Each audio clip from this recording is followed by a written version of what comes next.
Well, good morning, good afternoon, good evening, wherever you are in the world.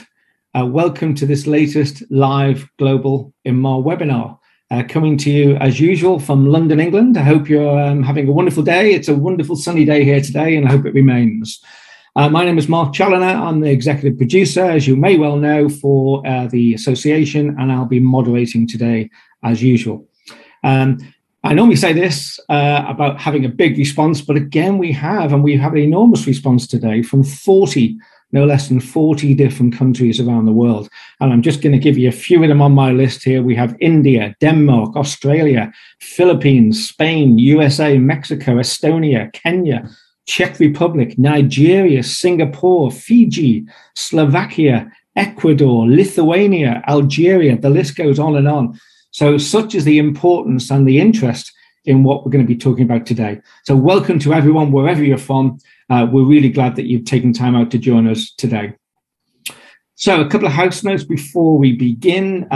As you will possibly realize, the presentation is being recorded, and a link to that and the link to the slides you're about to see will be sent to you over the next 24 hours, just depending how long Zoom takes to upload to the system.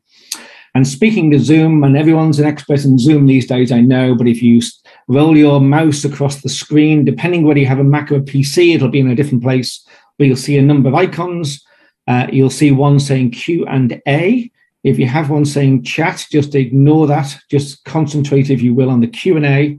And if you have a question for any of our two speakers today, then please put them in there anytime at all during the presentation, and I will relay them to them later in this hour.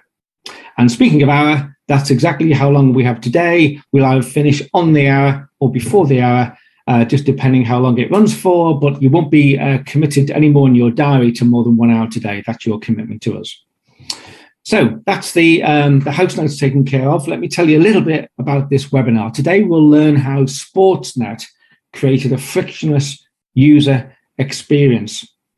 And we've got with us today, we've got Noah Love, who's the Senior Product Manager for Sportsnet, and we have Dan Seaman, who's the VP of Product Management for Via Fora.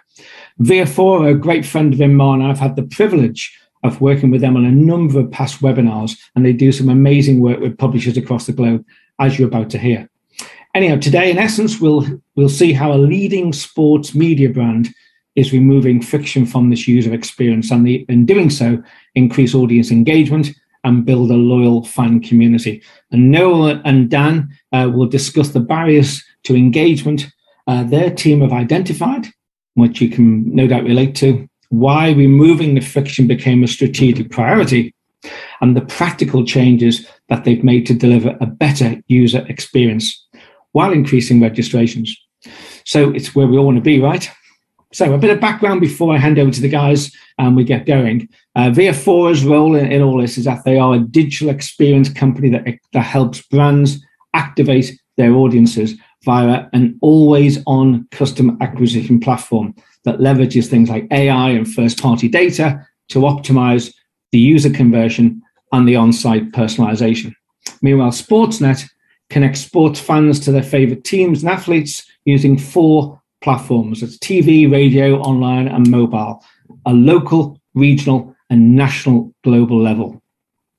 As a huge sports fan, I'm really looking forward to this. So firstly, all these guys, I believe, are based in Canada. So we're going to go over to Canada now from London. And let's bring in, if we can, firstly, Dan from Via Fora. Hello, Dan. How are you? I'm good. Thank you very much, Mark. And I'm very happy to be here. It's great to have you guys on again. I love doing webinars with Via Fora. I think you do great work. So let's hear some more about it. Thank you. Thank you very much, Mark. So my name's Dan Seaman. I'm the VP Product at Via Fora. I've been at Via Fora for over 6 years now. Via Fora itself has been in this business for over 10 years. And as Mark said, we're in the business of helping digital media organizations activate their audiences. And when we talk about activation of audiences, we're really talking about taking users from kind of a passive, consumptive model and moving them through a series of sort of opportunities for engagement towards a highly engaged, participatory, and ultimately registered and subscribed model. So we really see our role as is helping to move your audiences through that user journey in as frictionless a way as possible. And we do that to really help drive registrations. Primarily, we obviously with kind of the reader revenue model, with the deprecation of third-party cookies, the importance of users, of building a direct relationship with your users is increasingly important. And once you start to embark on that conversion to registration strategy, you need to think about retention, and we help with that as well. And ultimately, this all helps you to drive your revenue and build a sustainable model. Just to talk a little bit more about that user journey that we help with, it's really about helping to move your audience through this journey from unknown to engaged, to registered, and to known, so that you understand very intimately and directly through your own data storage what their interests are, what their sentiments are about certain topics, what their preferences. All of this helps to you to be able to better personalize your content, to tune your content strategy towards their interests, to help to build that direct relationship, and ultimately to help to drive subscription and then retain that subscription revenue in that relationship. We use a number of different tools to help with this user journey. Primarily, we really focus on the power of UGC, of community. These are very powerful ways of driving that engagement and to build that relationship without necessarily needing to add a lot into your existing workflows and the amount of effort you need to put in. So we see UGC as a powerful mechanism for that, but we provide live Q&A, live chat experiences, so you can do live event type content, personalization, email notifications, obviously the conversations and comments on article level. All of this and a suite of tools around it are the means by which we help to smooth that user journey. And I'll just touch on this quickly. I mean, I think this, again, I mentioned this audience first, the reader revenue model, I think, is a very powerful and important change that the industry has gone through. We see ourselves as a really important part of that. And when we look at kind of shifting towards this strategy of focusing on delivering value to your audience, rather than kind of focusing just on page views, we actually see really good improvement in overall metrics. So including page views per visit, the amount of dwell time that people spend on your site, the amount of overall engagement, return visits, overall loyalty is all increased as you start to really focus on driving that direct relationship, providing that participatory model. We do this work, as I said, we've been doing this for over 10 years. We work with 800 plus global media brands of really all sizes. This is really where we're focused, is helping with this journey. And so if this is something that you're interested in, please come talk to us. We love to talk about this. We will talk at length anytime. It's really our passion. So with that, I think I'll hand over to Noah at Sportsnet. Great, thanks very much, Dan. As we bring in Noah, let me just firstly ask you a question, Dan, while we're getting set up for Noah. You mentioned there about the deprecation of the third-party cookie and how engagement drives first-party data, etc. Do you think generally, from what your experience is when you meet new clients, maybe are they geared up for first-party data exploitation? Do you think, or there's a lot of education needed still? Yeah, there's a lot of education. I think a lot of people, have that awareness that it's important. I think there has been big cost and effort and resource challenges in terms of really implementing a first-party data strategy.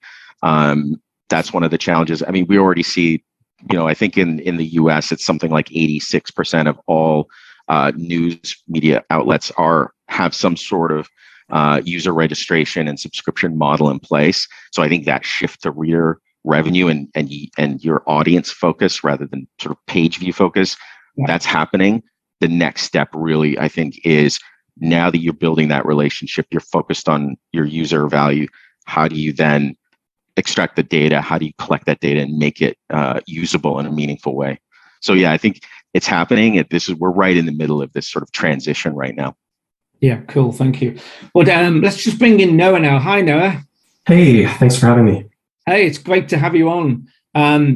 Listen, I had take a look at Sportsnet. It's quite an exciting operation you have there. Let's tell everybody a little bit about the brand. Sure. Sportsnet is a part of Rogers Sports and Media in Toronto.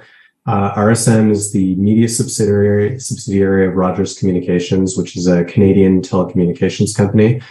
Rogers owns the Toronto Blue Jays, and Sportsnet is the exclusive rights holder in Canada for that property. We also hold the Canadian rights to the National Hockey League, and we split Major League Baseball and NBA rights with a competitor. So a lot of our coverage on the website is focused on Canadian hockey teams, the Blue Jays, the Toronto Raptors, and we frequently rank as the #1 sports website in Canada, including last month, which is kind of tied to the coverage time of year. The NHL being in playoff swing has a tendency to make traffic go quite high on our site.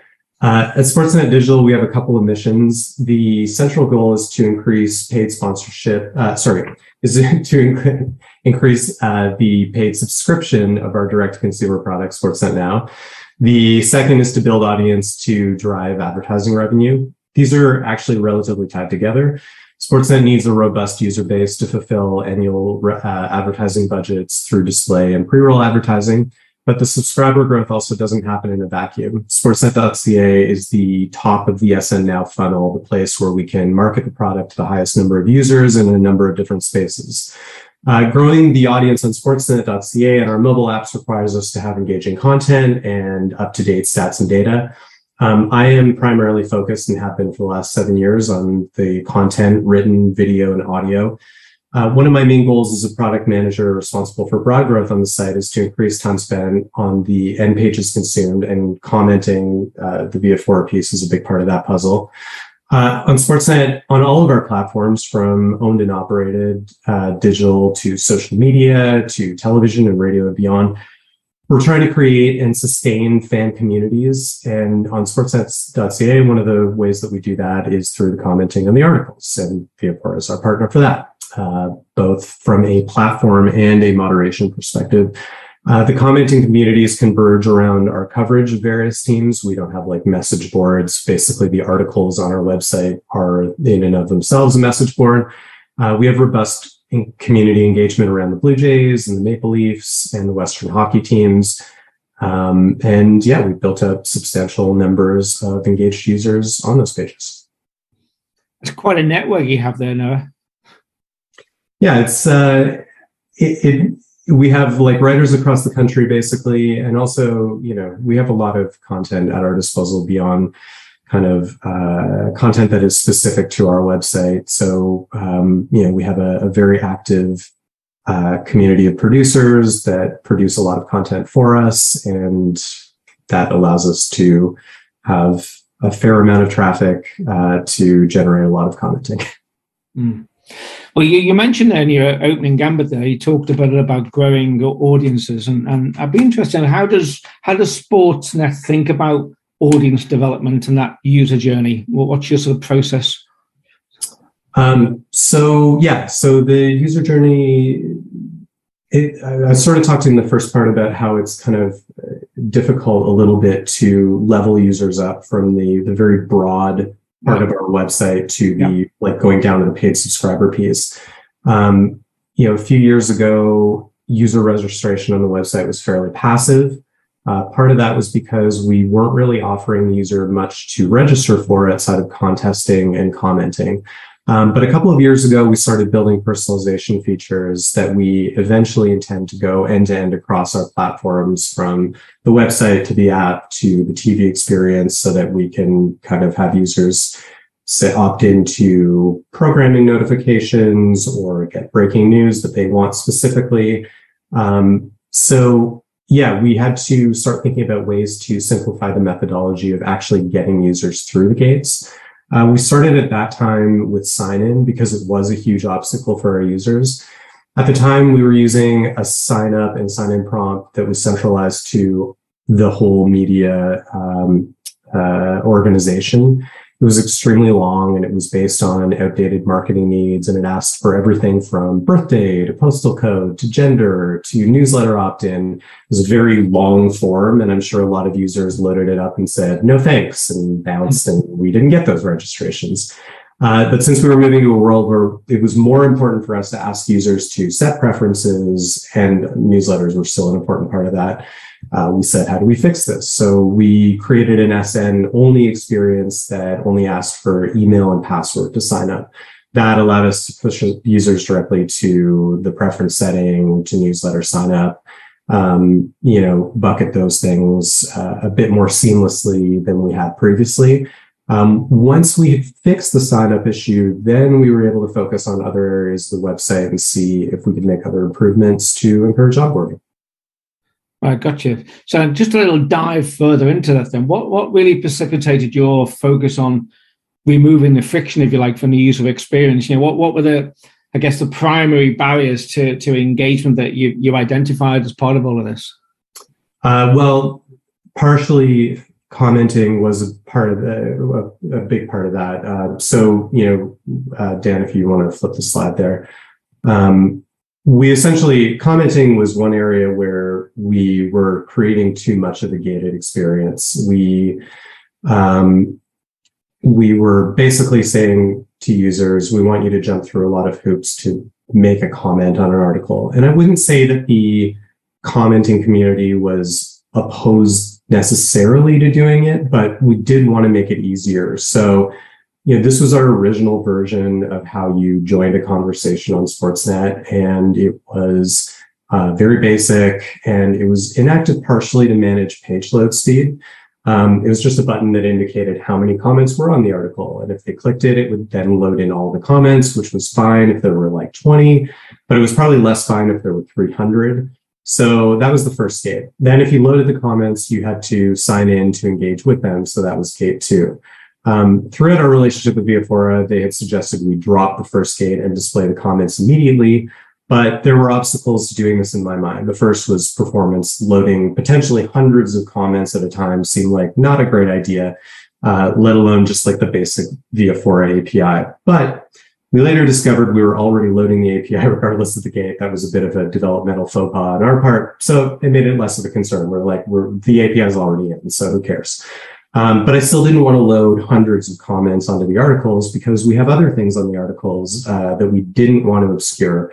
You can sort of see the latest MLB news that was below there if you flip back. And then also we have an infinite scroll experience on the website. So once you get past that module, you see an ad and then the next article. And we want users to scroll through numerous articles at a time and increase their pages consumed. So I went to Via Fora and said, okay, we'll display the module if we can load the top 3 engaged pieces of content. And they gave us the methodology to implement that. And that is what we have today. That's basically a user comes onto the page, the module loads in, and you see the most engaged with pieces of content. So it's a much better experience, and it still gets users to the recommended pieces below and doesn't prevent them from seeing infinite scroll quickly. But I think it's a much better experience that they're seeing at this point. So just to concentrate on that comments button, let's just delve into that a little bit if we can. How you had this problem with the low comments, and I'm just thinking, what was the process to fix that, and how do you view how you've gained in terms of the results from that now since you've done a different thing with Via Fora? Yeah, I mean, it was just a matter of, like I said, we were looking for areas where we could improve registration. And that sort of ties back to what Dan was talking about in terms of third-party cookies and to what I was talking about in terms of personalization. Like we are now sort of aggressively in a space where we're trying to increase user personalized preference setting across the platform so that we have less to worry about when third-party cookies go away, and we can say, okay, like the Toronto Maple Leafs, you're based in Toronto probably, and we can advertise things in Ontario to you.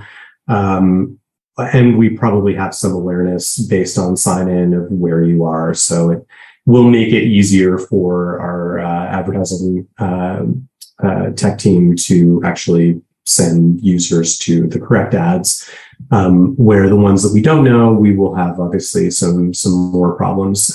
So anyway, we did really go through like a fairly long process with our with the engineering team at Via Fora, and essentially worked with them to figure out how we would take it away, but not make the user experience worse. And I think we generally came up with a pretty good solution. Our numbers afterwards, Dan, if you want to flip it.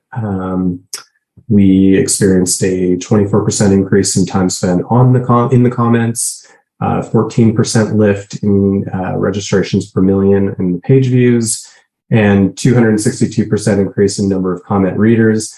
The last part is a sort of a very broad bucket. Everyone can see the comments now, so we were likely going to experience a pretty significant increase in the number of people who were actually going to read them, because before they wouldn't read them, they would see the button, and lots of people wouldn't engage with the buttons. So, that's an impressive result there, Noah. Yeah, I mean, it's a good news story for us for sure, but in terms of the 262% part, I mean, it really is it's visible everywhere now. So, yeah. Yeah, I mean, I'll just add a little bit of perspective on that. I think one of the things that we've seen from across our customer base is, and people that are familiar with sort of the e-commerce industry will know the term social proof. Yeah. And social proof is really just, when people see other people participating and engaging, they tend to have a higher propensity to participate themselves. And from our data, what we see is, and why I think this percent of, or this increase in readers actually looking at the comments is, once you have at least one comment, we see about a 5x lift in the number of registrations on the page, even just from one. And as the number of sort of comments increase, that rate of registration actually goes up as well. So making sure that people can see that is a very powerful way to drive that increase in registrations. And we saw that with this work with Sportsnet. Great. Well, just while we're on the subject, and I've got a question for which comes from the audience, which I'd just like to ask Noah. It's from Leis Camargo from Zero Hora in Brazil, asking, do you have any kind of comment moderation? We do. We use Via Fora for the comment moderation. It's sports, although not as dicey a topic as news, like straight news. We do have some level of need for moderation on the site. We do have, sometimes things get a little bit out of hand and we need to mute or suspend users. We have had some problems with that in the past. Via Fora is actually our partner in moderation, so they're the ones who are kind of handling those issues day to day as they arise, and flagging things with us that possibly have legal implications. But definitely we require moderation. We have had moderation issues. I've worked on news websites before that have not employed moderation, that have been problematic. So I'm thankful that we have tools at our disposal in this format, because it's a bit difficult to keep the level of community engagement civil if you have nothing at your disposal. Right. And also, just again, while we're on the subject, I've got Abraham Dorisdown from the Boston Globe asking, what was the actual increase in unique comment users? Do you know? I do not know that. I can't speak to it. I will say, just from a view around the website, I would say that we are seeing a general increase in commenting, where we probably had 70 to 80 comments on vast majority of the more engaged pieces in the past. We're probably kind of up in the 1 to 200 range now. So, just from an anecdotal perspective, I would say that we've seen a relative increase. We have a most discussed widget that's powered by Via Fora on the side of our desktop articles. And I think you'd see the numbers today quite a bit higher across the board than the ones before we kind of dropped the gates. Okay, thank you. Yeah. Well, listen, I do want to get back to you mentioned about the user journey as a mechanism for encouraging loyalty. Can you expand on that a little bit? Why is it so important to your strategy? And maybe get some Dan's comments on this as well. Yeah, so generally we view the user's journey in the Sportsnet ecosystem as being placed in a funnel. The top level is sportsnet.ca, where the commenting lives. The second level is an app user, where more content is consumed. And the third level is paying customer, the people who pay for Sportsnet Now, our direct-to-consumer product. Getting a person into Sportsnet is fairly easy. Search and social drive a ton of traffic, and we're pretty successful in both of those areas. But breeding user loyalty to get them to give us information or to get to their phone's home screen or to actually pay for the product is much more difficult. And we employ a lot of different calls to action and value propositions to move them from I clicked on a tweet or I clicked on something on Google to I've downloaded the app and I regularly open it. Sign up and sign in are equally difficult. For users to give you their email, you often have to provide them with a good reason to do that. And for a lot of years, I would say that we weren't really invested in it because we were a bit more focused on just display and pre-roll ad revenue than we were on, marketing a DTC product to the users. That has changed a lot for us in the last few years. Really the central part of our user driven mission now is to get people to the paid subscriber level.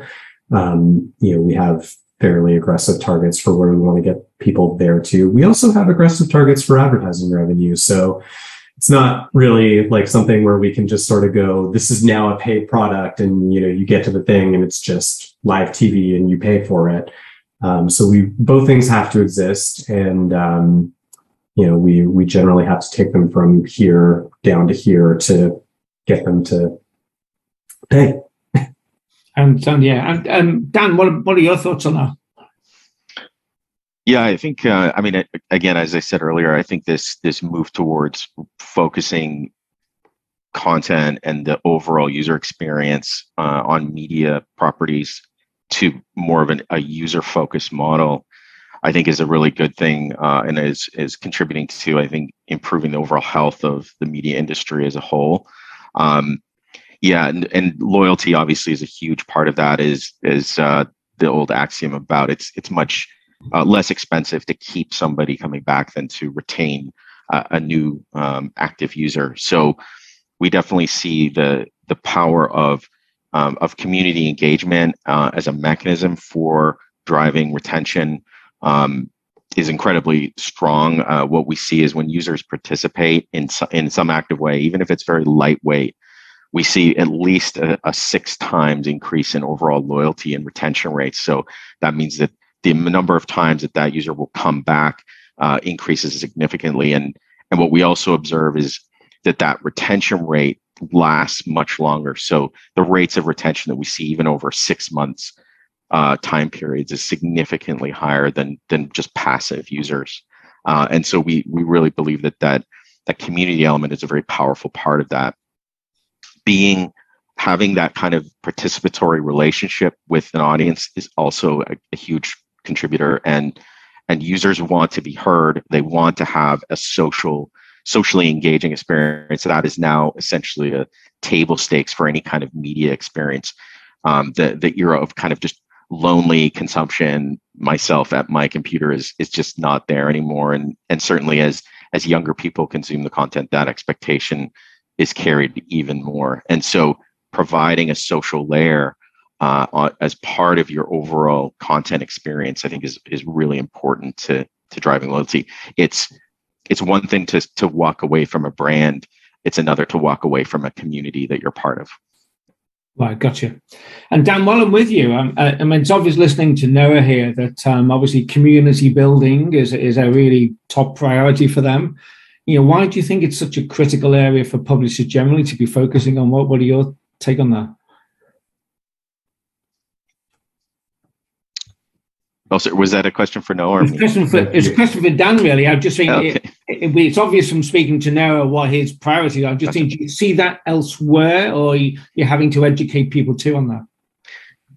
Yeah, I mean, it's like I said, I've been with Via Fora for 10 years. When I started about 7 years ago, we were definitely in a phase where we were really pushing this message that you need to build that first party relationship, that's going to be critical to building a sustainable business model around content.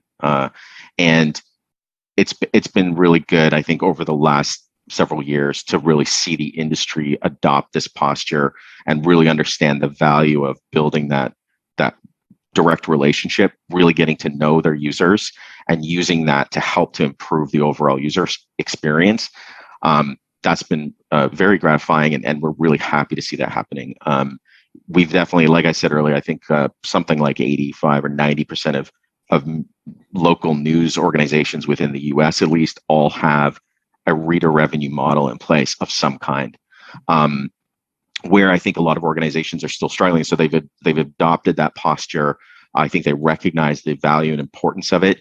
It's now we're in this phase where, okay, now we need to figure out what are the actual tactics and methods we're going to use to actually drive these numbers. And that's where we believe that providing a series, as Sportsnet has done, a series of value exchange moments of varying degrees of effort. So you're not sort of just stuck to, as is often the case, just a hard reg wall strategy where to unlock content you need to register.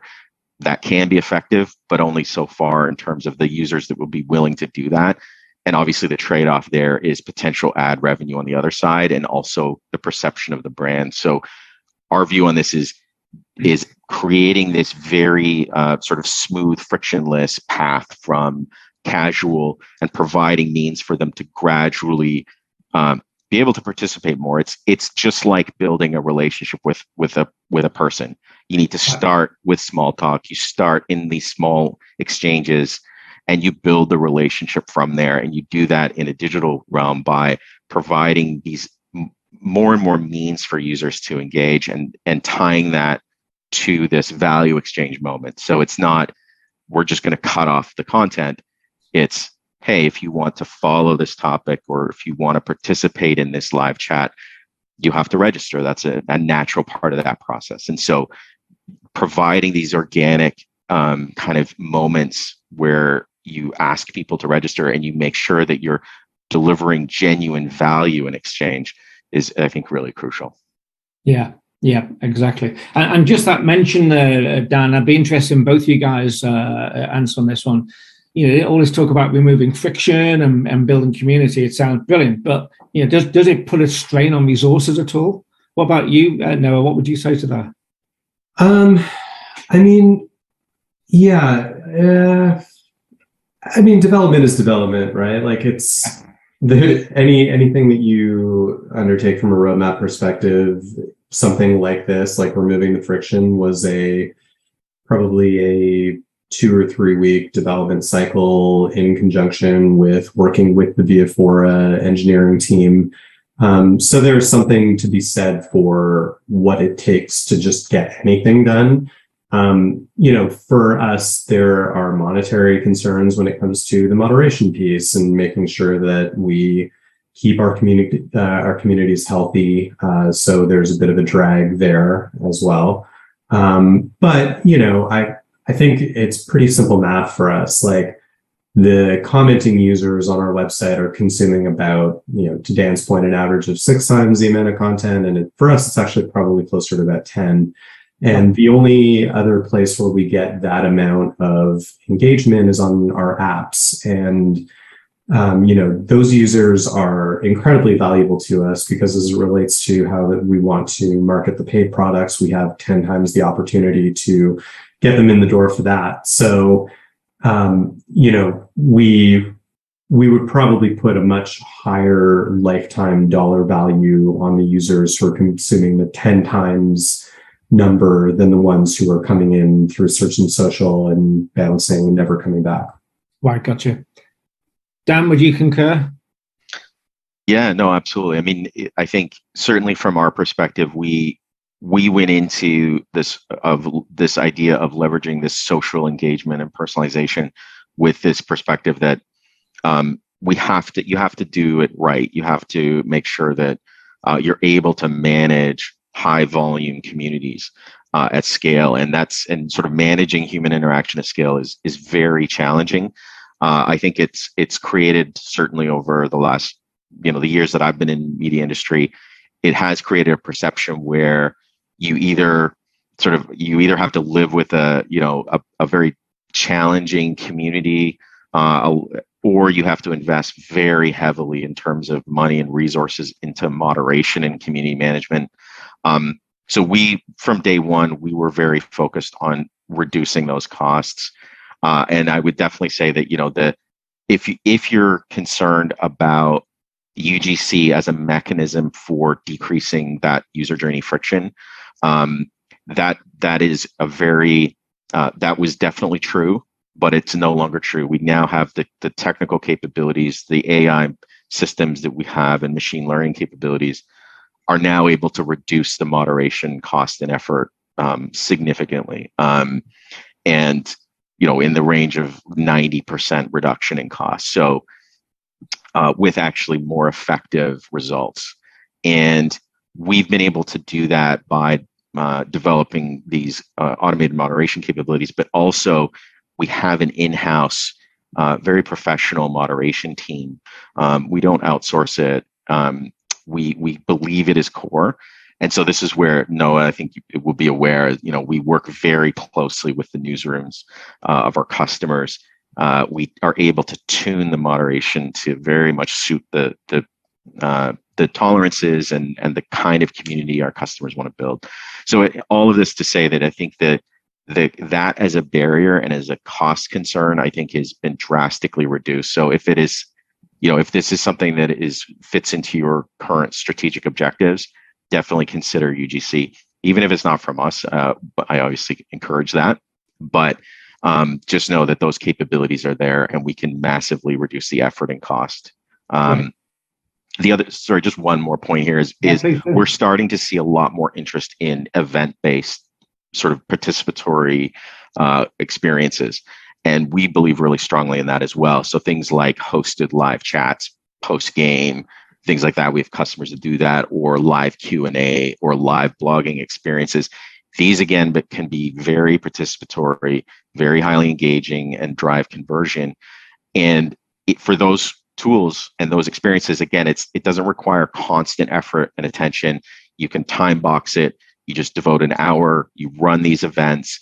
And so that can be another way for organizations to start to move into this model without necessarily needing to open up text boxes on their site if that's a concern. So there's a lot of options. There's a lot of ways to control the costs and to be able to still start to move to that model of engaging directly with your audience. Well, while you're talking about adding things on like events and stuff, and I've got a question for you from Susan from MediaCore in Singapore. And it's a question for both of you, I guess. And did you use any user experience testing done before the enhancement was rolled out? No, we did not. That is actually kind of more or less because of the tools that are available to us, which are limited. But I will say, there are places where A/B testing, I think, is very valuable if you're changing a feature that has significantly different user experience, but could go either way. I think A/B testing is very valuable. In a situation like this, we knew we were removing friction. Like we had no real question that it was going to be successful. At the end of the day, the numbers speak for themselves. Like if Via Fora had come back to us in 6 months and said, well, you did it, and we've seen no lift whatsoever, and nothing happened, I think we would have been pretty surprised. I don't think that would have been an outcome that we could ever have foreseen. The numbers that did come back were actually much better than I'd anticipated. But they were in line with the notion that I had assumed that if we took Gates off of the commenting platform, that it was going to be engaged with more. So like I said, I think that there are places where A/B testing extremely valuable. My wife works in growth for tech companies, so they have to A/B test everything. to ensure that they're not changing something that's going to dramatically decrease the growth. But in publishing, there are so many areas because a lot of us are really born out of legacy organizations that did lots of things the same way for a really long time, and we're aggressively changing things now, but for years we did not. So there's a lot of low-hanging fruit for operations like ours or any newspaper where we can sort of go, we can just make this better. And this is just an area where we're like, this will just be better. And I think we were also able to bring kind of our industry baseline data to Sportsnet, when we were sort of making the case to say, hey, maybe think about actually showing some of the comments. We were able to bring some of the data that we collect. And I echo Noah's point here. I think A/B testing and experimentation as a kind of cultural element of doing digital publishing is really crucial, especially like news industry where the news cycles are so, they fluctuate so wildly. It's very difficult to derive data without doing real-time testing. And so, that's our approach to that. Right. I've got a question from Manana from Schibsted in Sweden. You're saying, really interesting talk, guys. Do you have a logged in user state where the user is not a paying customer? Do you have any value propositions for those users? Yep. So I kind of alluded to them previously, but yes, in fact, we don't have federated login to our paid products on sportsnet.ca. It's a longer term goal that's kind of tied to some further changes that we're making to sign in. But currently, if you're signed in on sportsnet.ca, it's really just to do commenting or to personalize on the website. And so yes, there is a logged in state where you can go and do the commenting, or you can choose your favorite teams and have a news lineup and the scores lineup displayed to you. But then if you go to the Sportsnet Now product, the DTC product, you actually have to sign in again, which is not ideal. That's a very friction-based part of the user journey on Sportsnet that we aim to decrease over the next year. We also don't have sign-in on our apps, which is something that we're addressing in a redevelopment of those over the course of the next year. So I had said earlier when we started developing personalization features, the idea was for those to go end-to-end across the Sportsnet ecosystem. The idea will be that you will have one login across everything, be persistently signed in, have preferences that'll carry across all of them, see your preferences for the Green Bay Packers and Arsenal over on the apps and also on the website and on your mobile browser and wherever. So yeah, we have it now and we aim to keep it in the future and, be from paid to non-paid. And Great. And just while I'm with you now, I've got a great question, very simple and very great question from Alexander, who's from Euronews in France, saying, how do you use data collected, registration and comments from a monetization perspective? Well, we don't currently. I mean, that is a place that we're going to in the world where third-party cookies are going to be dropped. We're going to have a lot of asks from our ad operations team to leverage the signed-in users. So we're not currently doing it because we still have the ability to advertise through third-party cookies, but once that goes away, it will become a central part of our advertising revenue strategy. We right now, the signed-in users are, I don't want to say a bonus to us. They're a hugely important part of our future strategy. But right now, we're really just working at the kinks in the system and trying to get it to be everywhere so that, when a user onboards to the app, the sign-in is an important part of doing that. And, we're not there yet, but we're aiming to get there soon. I've got a question for you, Dan. I've got a question from the great Bernard from Canada. And I say the great Bernard because I know this guy very well. And when he's not supporting his local teams in Montreal, and he was a big soccer fan and supports my team, Liverpool. So there's no way I'm not going to ask this guy's question. And the question is, you've been talking about earlier on, Dan, about sentiments from people in your model. Are you using AI, looking at words or icons to come out with a segmentation? Yeah, absolutely. And I think this sort of dovetails with the last question as well. Yeah. Is, I think a lot of organizations are in the same boat as Sportsnet. And what we've been doing is building out the infrastructure and the data science capabilities to be able to provide very rich user profile data based on users' engagement activity and the actual content and sentiment that they're expressed within them. So we look at it really as, a very potentially rich source of user data about the topics being covered. Not just from the actual text itself, but also just engagement actions. We can tie engagement actions.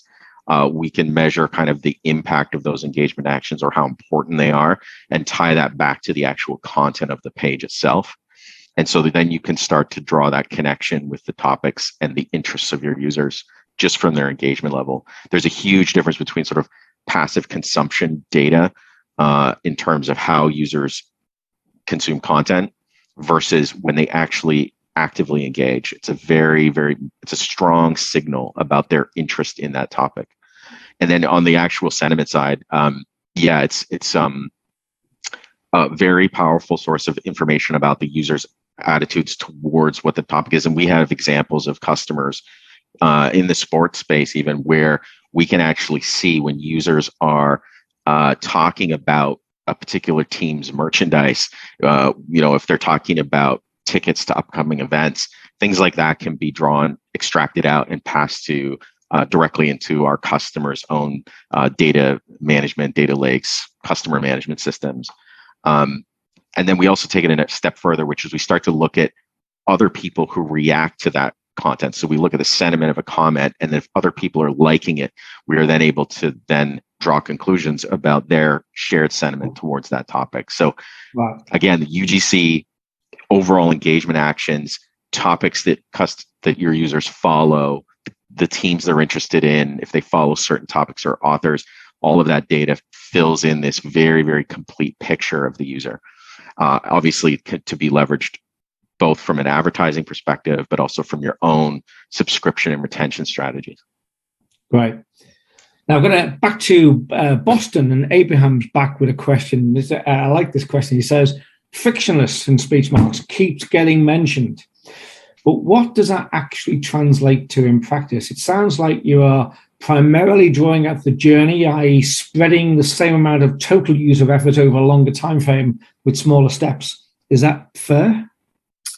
Yeah, I think that's an extremely fair assessment of it. I mean, we're, more or less trying to create the fastest journey from I'm a user who got into the property through search, social, or paid marketing to I'm a authenticated user who we are starting to get to know in one way or another, whether it's just an email and a name, or whether it is somebody with preferences set and newsletters chosen, or a low-level subscription to a DTC product.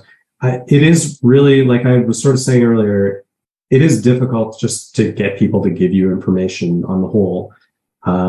We spend a lot of time sort of asking, like, how do we get people to where we want them to go that will be of value to them faster? So yeah, dropping as much friction as possible from that equation is incredibly important to us. Every time, I go to a website and I get asked for 5 things rather than, the basic 2 or 3, I will usually blanch and bounce. And, having that as a piece of my knowledge base when it came to redoing something like sign up was very valuable in terms of saying, this is how I would want to sign up for something.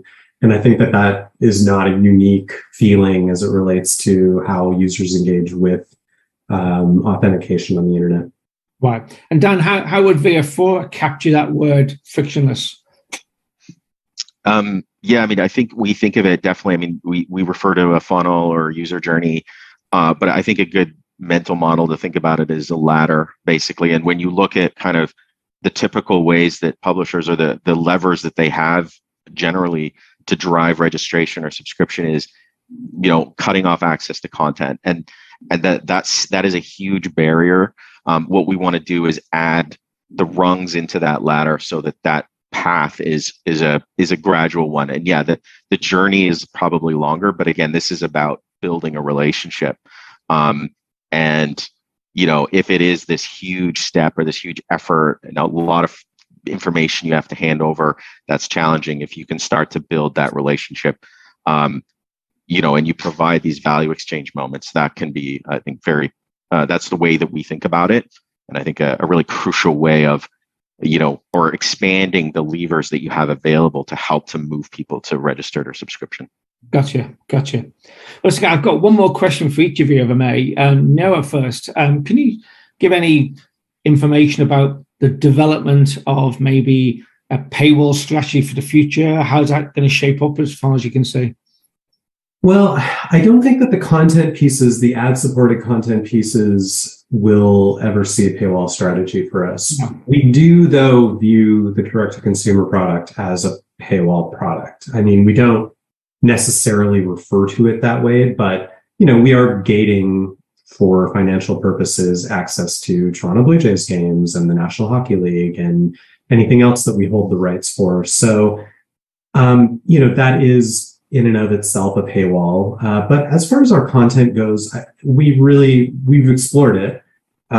We've talked a lot about different content pieces in the past, possibly having a paywall, but it never really is something that we have found would be, the value proposition wouldn't necessarily be there for our users. Even though we have exclusive content, I don't think we have enough exclusive content that it would necessarily be something that we could get people really interested in paying for. And for us, the downturn in traffic and advertising revenue would be too significant for us to consider saying, please pay to read articles on our website.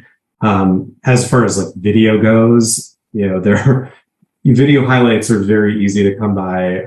We're happy that people come to us and consume them there, but we also broadcast them through social channels, and they're available in other spaces that would not require some kind of payment level. So, we have over the years had very significant conversations from the top level down about would we ever gate what we consider to be the ad-supported free content. But we've never really come to a conclusion that it would be something that would benefit us organizationally on the whole. But like I said, we do have a paid product, and it's important for us to keep the ad-supported piece with a high level of traffic, because we want to make sure that people are aware that they can pay to do something on our website and our other products. Wow. And Dan, just coming to you finally. There'll be lots of people here be listening to what you've talked about and Noah's story, which has been very impressive. If they were wanting to, give Via Fora a call and say, hey, how do we work together? Could you give them a flavor of how you might start that journey with them? What's the first steps to working with a new publisher? Yeah, that's a great question. Listen, like I said earlier, this is where our passion is. This is our this is everything that we think about in terms of helping to build these frictionless user journeys. I definitely reach out. You can go to our website and contact us through there. We have one of our really our best strengths, I think, and the feedback that we constantly get is how good our customer service is and our customer support. We take a lot of pride in that, and I think we very much see ourselves as a partner. In terms of helping to implement these strategies, provide guidance and feedback, and make recommendations like we did with Sportsnet. We take this posture of being of really helping to develop and implement these user journeys in a way that's going to maximize the outcomes that our customers want. So, yeah, I'm always, certainly on the product side, we're always happy to talk, even if you're not looking for this right now. We love to talk about these topics with the people in the industry. So please do reach out, and we can take it from there. Yeah, and one question I've got coming from Lais in Brazil, just asking, is Via Fora only available for English-speaking countries? No, we support, we have localization for hundreds of different languages, and if there's new languages that need to be added, we can do that pretty quickly. We're rapidly, currently for automated moderation, like our full automated moderation, it's English, French, Spanish, and Portuguese.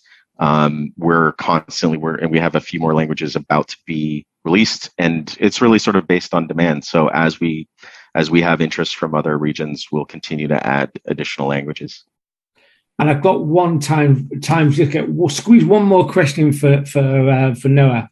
And again, I'm not going to ignore because he's my Liverpool fan. So Bernard's asking, what's the next step for the Sportsnet journey? What's the dream wish, excluding the Toronto Maple Leafs winning the Stanley Cup, he says? Well, no, truly the Maple Leafs winning the cup for us would be. I've held the Stanley Cup. I would have. For us, it really is an end-to-end personalized experience. That is where we are trying to get to right now. We are doing a fairly substantial redevelopment of our apps, bringing sign-in there, likely bringing commenting there. As a result, we really are hoping for people every time they touch Sportsnet to be authenticated, to see the things that they want to see across our property. And I think it's going to be a really exciting couple of years for us, just in terms of, the landscape of sports discussion changing with the legalization of sports betting in Canada. And also, generally speaking, the expectation of users on the internet changing to have it be a scenario where people really want for the internet to speak to them. And, I think we'll be hopefully somewhere toward the front of that conversation in a couple of years. All right. Great. Well, thank you, guys. Do you know what? It's one of those times again where time is of the essence, and it's gone really quick the last hour, which shows how much an engaging conversation this has been. So I really appreciate it. Noah, thank you so much for your expertise and what you're doing. It's a great journey you've got going there. And Dan, thank you so much. And if anyone wants to turn your unknown audience into known users, then give that man a call. He'll be delighted to talk to you, I'm sure. So thank you, guys. Really appreciate what you've done. Thank you to everyone for joining us today. A reminder, a link to the presentation and the slides will be with you shortly over the next 24 hours. If you want to see what's coming up, go to inma.org/webinars.